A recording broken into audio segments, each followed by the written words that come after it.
Jay and Wes watched in awe of their little brother as he very carefully loaded the rock into the pouch. He then took aim between the forks of his bean flip stock and pulled back the loaded pouch. He hesitated a moment or two, and then he started to move the stock up and down in a predetermined cadence. Wayne would not have known the word synchronization at that time, but this is exactly what he was doing. He was synchronizing his movement with that of the bobbing tree root. Once he got the rhythm right, he let go of the pouch. The rock zinged through the air and hit the root at the precisely desired location. The precisely desired result occurred. The rock landed with a solid sound like the chop of an axe. The root responded with a cracking sound of its own and immediately released its captive. The box was free. Now at this point, things started happening for which a little pre-planning would have served them well. Unfortunately, no such planning had been made. Up to this point, all available resources had been committed to getting the box dislodged. Now that it was dislodged, it was moving downstream and gaining speed as it went. Jay acted first. He yelled, "Let's go, boys! She's gonna run off and leave us just standing here looking silly."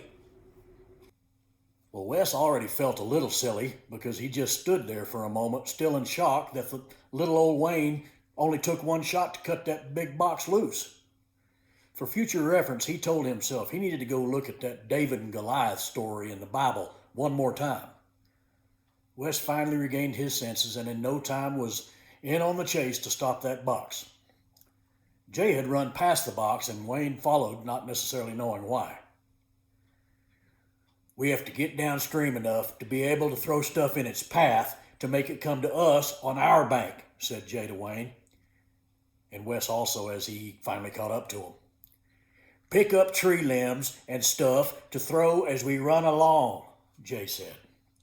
The idea was soon abandoned. It became clear that anything that they threw in the water would float as well. They were right, as everything that they threw in acted as a companion to the box. When they reached the bend in the creek, Jay said, "This will be our chance. The box will come to our bank as it comes into this here bend." They all gathered at the bank's edge and waited for the box to show around the bend. They were about to retrace their steps when suddenly there it was. The box bounced up and down in the water, but oddly it never flipped over as it floated steadily toward the three brothers. Sure enough, the box floated right up to their bank of the creek, and they were even able to take a hold of its outer boards. Wayne went about the task with a little too much enthusiasm and wound up on top of the box, thus adding to the difficulty of taking control of the unruly wooden beast. It was too heavy to drag clear of this creek without someone going into the water. This duty fell to Jay as he was the oldest. First, he removed Wayne from the top of the box. Jay then removed his shoes and rolled up his pants as far as he could. Then, as Wes and Wayne applied a death grip to the boards that were nailed along this box, Jay begrudgingly slipped into the water on the upstream side of the box. The cold creek was a little bothersome, even though it was barely knee-deep. Positioning himself toward the lower end of the box, on the opposite side from Wes and Wayne, Jay said, "Okay, when I say pull, you two pull on that side as hard as you can, and maybe we can get it up on the bank." He was taking on a little water, but he tried his best to ignore it. He moved his feet alongside the creek bottom to find a good foothold. The bottom consisted mostly of forgiving, smooth, round, creek-washed stones. He was able to dig his toes in between the stones, like a batter digging into the dirt at home plate. He braced himself against the box, and then, satisfied with that, he was ready, and he said, "Okay, pull!" Well, the two on the shore tugged with all their might, with Jay gaining leverage underneath that box. It began to rise up toward the bank. They pushed and pulled until the box yielded and came to rest on its side on the dry land. Jay climbed out of the water with a great flare and gave an audible ta-da to pronounce the operation a success. As he looked at the box, it began to move. To their collective amazement, the box rolled over on one turn so that the original upside was up again. They stared at it a little bit longer, not knowing what it might do next. Was it going to sprout wings and fly off? They didn't know, but they thought it was a good idea to not anger it. The box seemed to have a mind of its own. A few moments passed without incident, so the brave three decided they were letting the day's events get to them and decided to move in a little bit closer. It was obviously some kind of packing crate, but what was in it? It was a cube that measured about 3 feet on every edge. By Jay's estimation, it weighed about 200 pounds. They eased up close enough to examine it, but still maintained a readiness to flee the area immediately should the box demonstrate any other unexplainable characteristics. Creeping to within a few feet, they could see that something was stenciled on top of the box. Their spirits soared, certain now that the stencil message would surely shed light on what was inside of it. "Hey," said Wayne, "what does that say?" Jay brushed away a layer of mud and the muck, and in very faint black letters were the words, "Often see bis Wachnachten 1941 nicht." Often see bis Wachnachten 1941 nicht? They saw the words in their minds, but bouncing them around on their tongue was a different matter. Wayne gave it a shot and said, "Off sea biscuit whiny acting 1941 night." Wes didn't fare much better. "Off 9 says bees win nectar 1949 niche." Jay decided not to even try to read aloud, but guessed it was German. "What are we going to do now, boys?" said Jay. "I don't know about this thing, but we got to go home."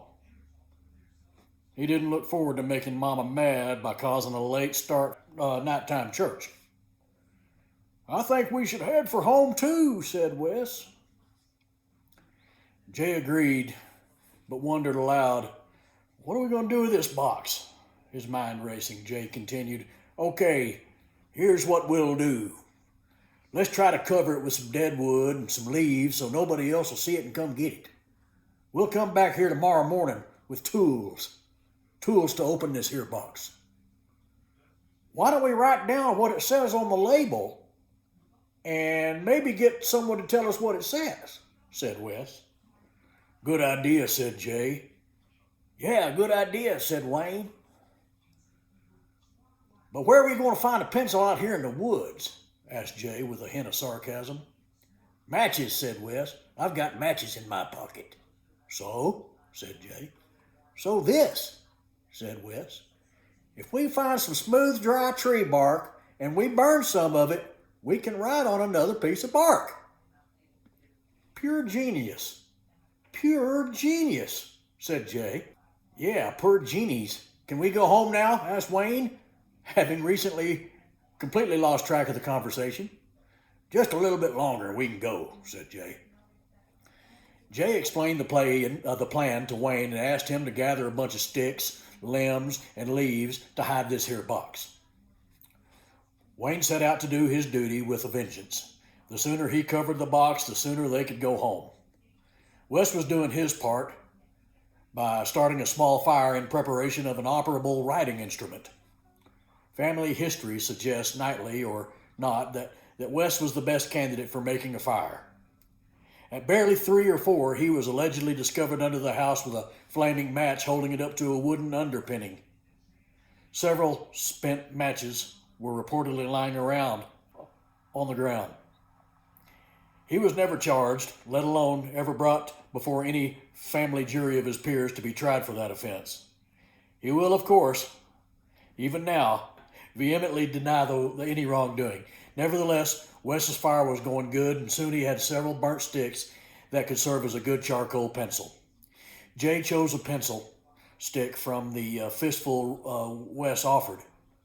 Holding a slab of bark in his palm, Jay transcribed the words from the box to the bark. He even included the little dots over the O.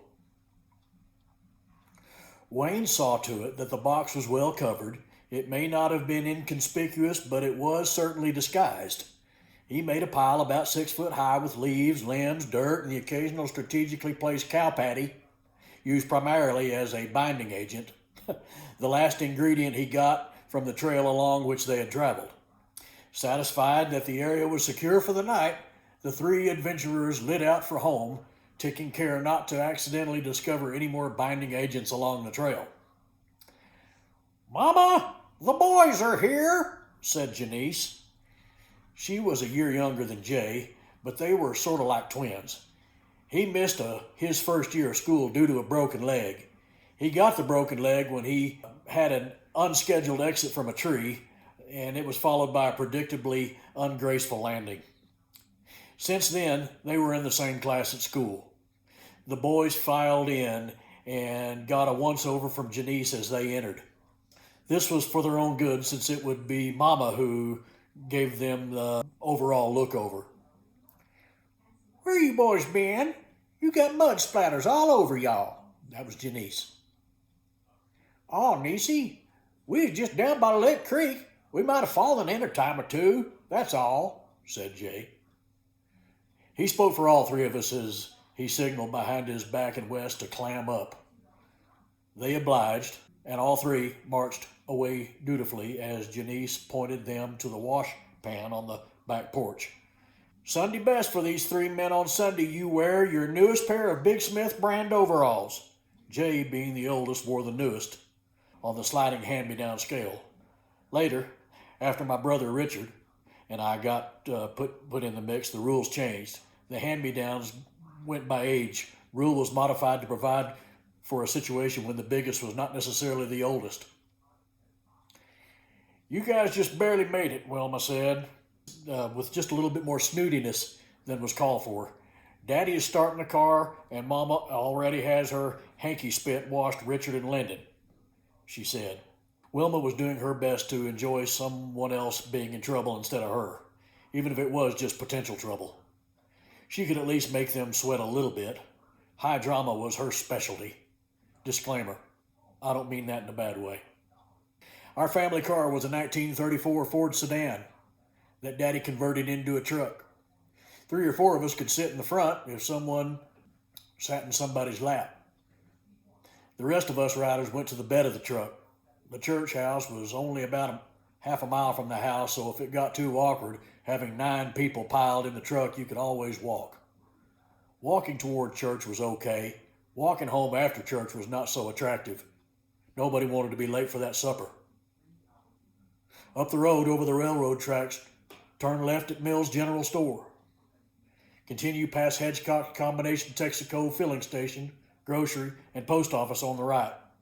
Then go another long block and we pull in the First Baptist Church, soon to join the other members inside. This is the same church that Wesley again alleged caused a sensation with his out-of-sync ending to a congregational song. Wes was not quite finished with the only song he knew at the time, which was a crude version of Yankee Doodle. He sang, "Yankee Doodle went to town with a load of switches," just as the others finished a line rendition of the old rugged cross. Wes then finished with his last line quote, alone with the full attention of the congregation, and he bellowed, "And down came his britches." Eventually, church service ended and the Poole family returned home. After dinner, bedtime came, and the boys could finally discuss their day's adventure freely. Well, they did have to keep the chatter low enough as to not arouse the curiosity of the younger ears nearby, meaning Richard and me, and all the 5 boys were in one bedroom with 2 beds. The older two had one of the beds, the younger three had the other. Wayne had to visit the older boy's bed long enough to catch up on the plan for the next day. Jay was speaking. Well, what we got to do first is we have to talk to Daddy and borrow some of his tools. Then we'll go to see old Estes Kaiser. I heard tell he might be German. If that message was in German, he could maybe help us. After that, we go back and check on the box. He had been thinking about that box all through church and dinner and had the next day's plan all worked out. Secure in his own understanding of the plan, Wayne rejoined his two younger brothers in bed number 2. Soon the sleeping noises filled the room.